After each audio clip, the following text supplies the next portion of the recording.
many were in your family? 5, 2 boys and 3 girls, you know. And then when the boys grew up, hot work was hard to get.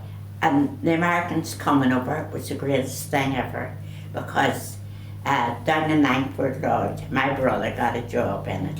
He worked in the PX stores. Down the PX stores was a place where he handed out their uniforms, you know, different parts, their ties and shirts and whatever and all that.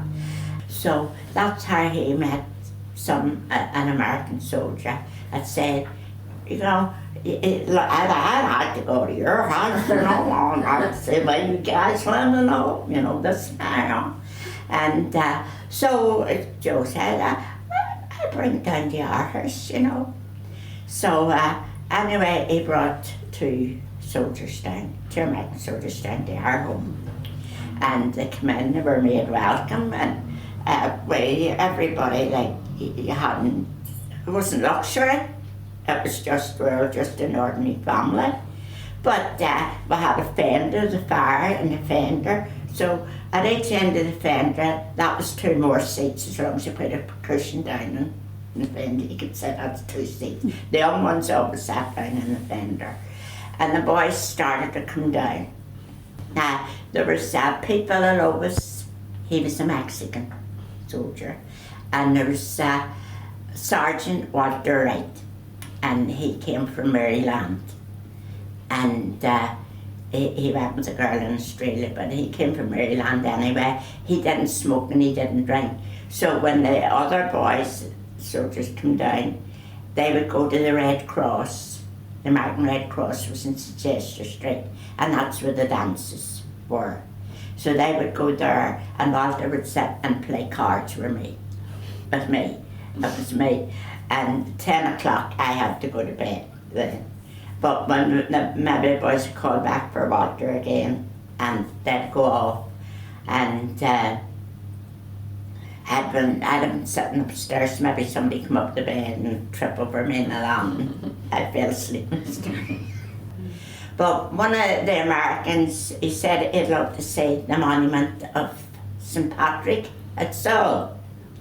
So, of course, mother and father knew a farmer, had a farm in Seoul. That's outside Downpatrick. So went to Downpatrick, and I was 13 at the time. So we went in the bus, got the bus at Armour Avenue, and the 3 of us went, and we went to the house in Seoul, and it was a big farm.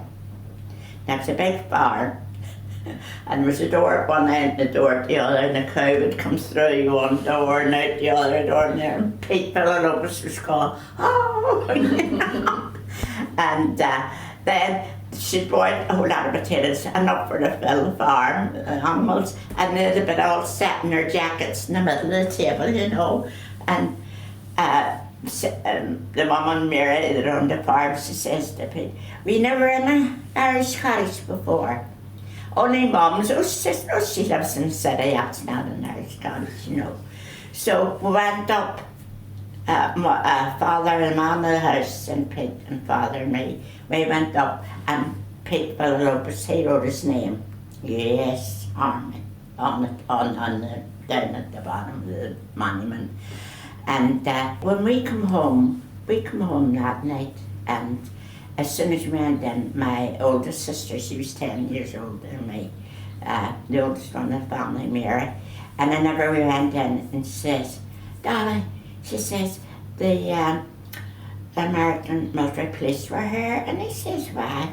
He says, she says, they're moving out. They're going back again, they're going over to England, she said, and said, would you tell Pete for to come right away? They're going the next day. So father led Pete up to get the train to Crumlin, and they went over. But the next week, I come in and to Walter and Pete sitting at the table.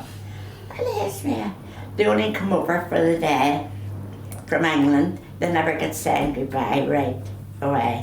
Walter went straight to Queensland in Australia to marry Hazel.